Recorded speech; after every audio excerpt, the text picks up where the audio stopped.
look to the future first. As you brought out, and I think very well stated, the Iranians have huge problems inside if they decide to to do the blockade, because they are a net importer of gasoline. Their economy depends on that.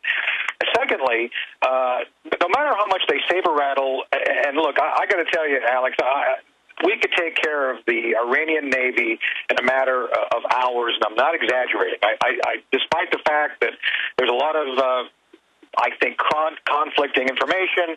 Look, we've got a carrier sitting, in there right now. We don't need more than a couple of carriers to take care of what would be necessary. With that said, we have to understand the huge consequences of that action regarding our own economy.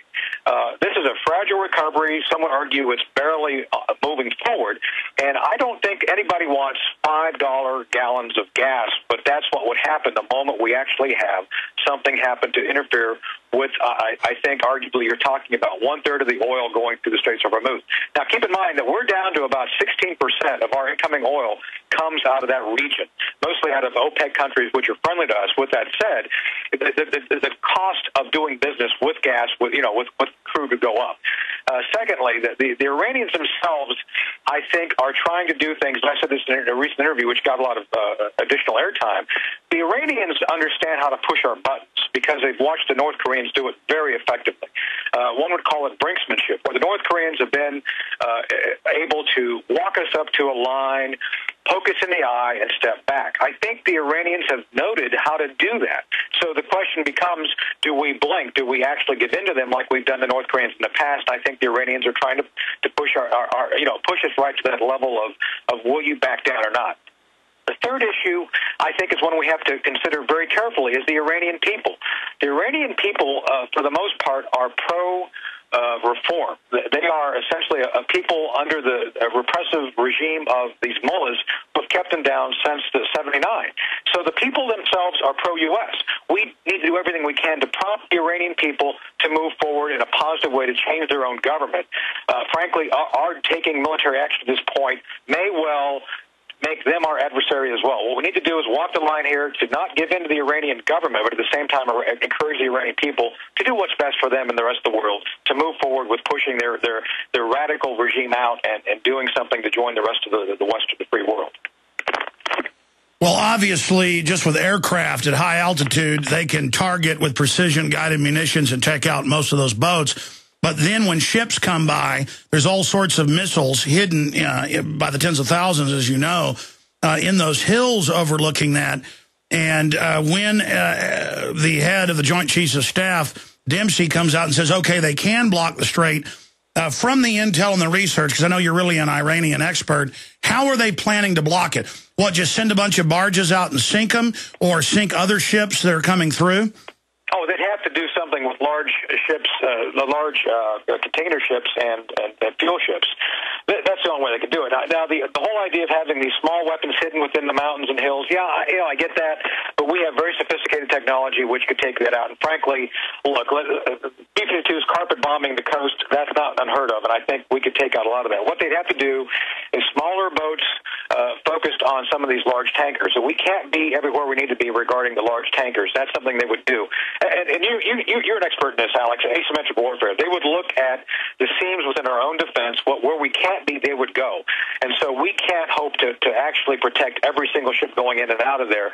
Therefore, they'd have to go under the radar, so to speak. So I think that they've been very effective with small boat operations. Frankly, I've talked to folks on the inside, and they're worried to death about these small rubber boats that they can't see coming that could do all sorts of things to large tankers that we can't prevent. So I think clearly they would be trying to do exactly what you're proposing here, so this kind of under-the-radar thing.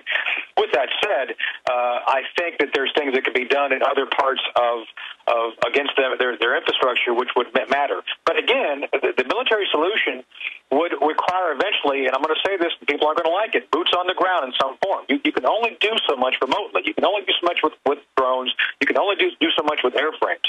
To actually be effective, you've got to put boots on the ground, either special operations guys or military forces of some sort, to sort things out internally.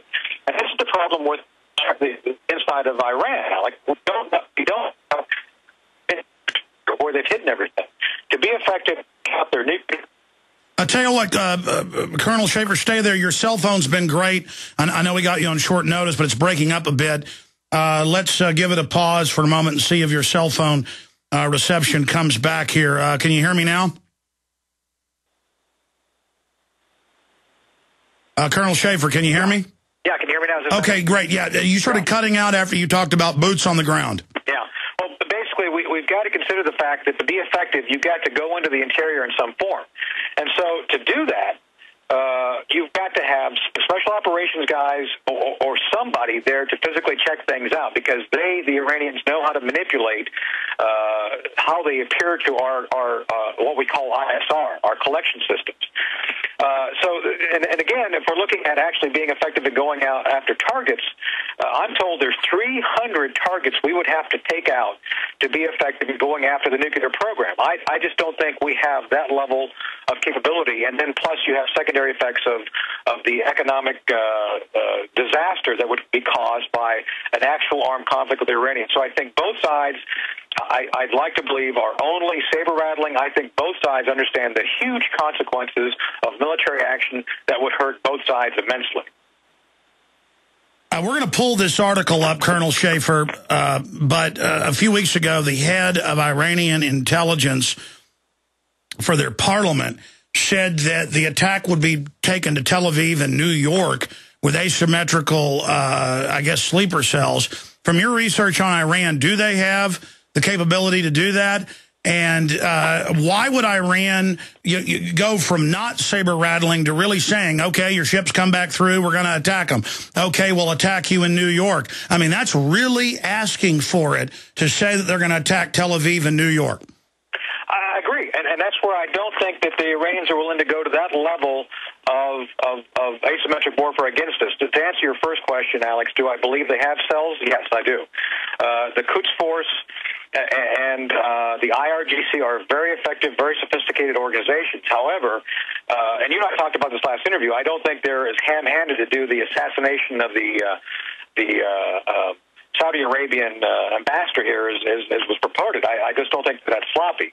But with that said, then, I don't think they're willing to go to a use of these capabilities at this point in time, because, frankly, they've been gaining everything they need to continue to develop their nuclear program and work to destabilize the Middle East through their own methods. So why would you change your game plan if you're actually being effective in doing what you need to continue to create your nuclear and be effective in defending the Syrians, because that's part of their deal. They're trying to defend the Assad government.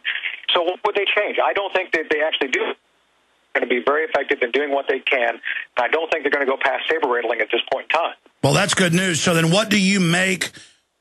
I mean, obviously you can't tell us anything that's classified, but most people I talk to in the military, high and low, say Israel's going to attack. It's only a question of when. We have U.S. troops being sent into Israel right now for missile tests. Alex, I don't know if you can hear me. I'm getting some static, but I think that it's very clear that the Iranians don't know.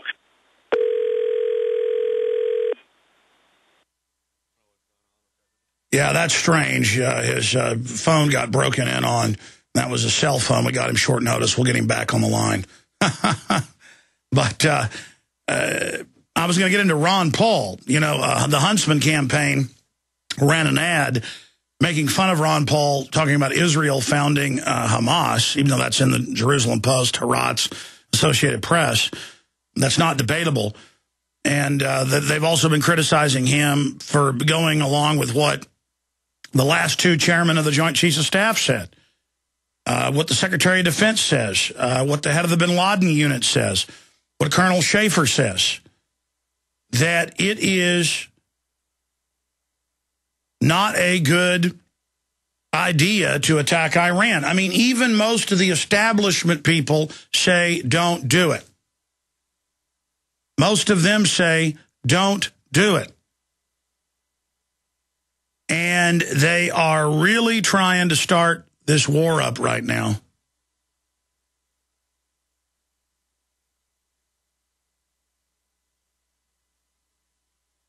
So my question for him is going to be, you know, is the word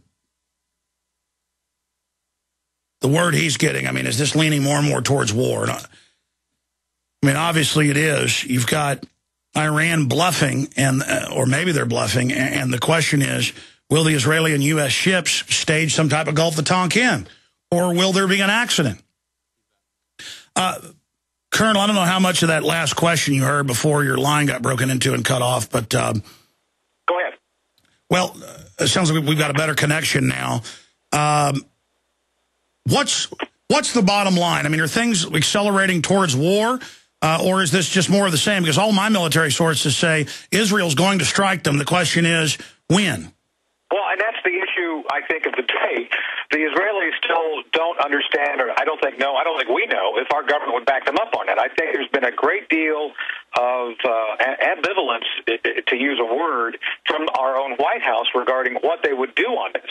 And I'm not sure if this is by design or by the fact they just don't know what to do. Look, the White House was asking as late as a couple of days before New Year's about getting assessments of what would happen if we go to war over the Straits, regarding the economic question. So I just don't know how the White House is viewing all this. And I think the Israelis are getting the same kind of, we don't know what's going to happen. And the other thing about this, and again, I hear the same thing about the Israelis wanting to go forward. And Alex, you probably noted they actually tested the Jericho 2 missile back in December, which, by the way, just for your listeners to understand, that is a nuclear-capable weapon. That was no accident. They actually chose to do the test launch of that, because there's rumors that I'm hearing also that the Israelis, if they feel that they really are going to be threatened, may go ahead and do a first strike at nuclear weapons, which would be obviously very bold, very dramatic. But this will be the consequence of them not, knowing if we're going to back them up or not, because they may feel that their back is against the wall and they have to take direct action. So that's what, we a lot of folks do believe it. I do believe it. But I think the big question is, to the Israelis and to others, will we back them up or not? That's something I don't think anybody really knows. Just incredibly creepy that they've got a bunch of Jericho missiles sitting out there in their silos and out there at their gantries with hundreds of nuclear weapons that Israel's got.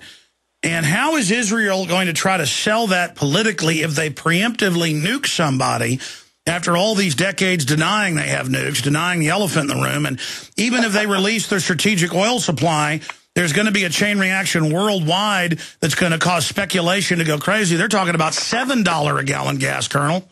Right, exactly. And this is the issue of uncertainty. This is one of those areas where I think everybody would be better off understanding which side, who's going to do what. I mean, one of the constant criticisms I get from my Facebook friends is, I keep talking about the fact that I do strongly believe this is all saber rattling. Well, even when you're saber rattling, people can make mistakes. During the Cold War, we almost went to war with the Soviets 3 different times because of misunderstanding. So that could well happen here. The biggest thing we can do, Alex, as a nation, is be very clear on what we are willing to do. At this point in time, I think I agree with Ron Paul's position most on Iran. I think that he is most common sense. The Iranians will probably end up with a weapon if they don't already have the components thereof. Therefore, you have to look at what's doable. The idea of attacking them at this point, based on the secondary and third order consequences, is probably not the best bet. But at the same time, we got to have a course of action moving forward, which will allow us to protect our allies. And the Israelis aren't feeling like they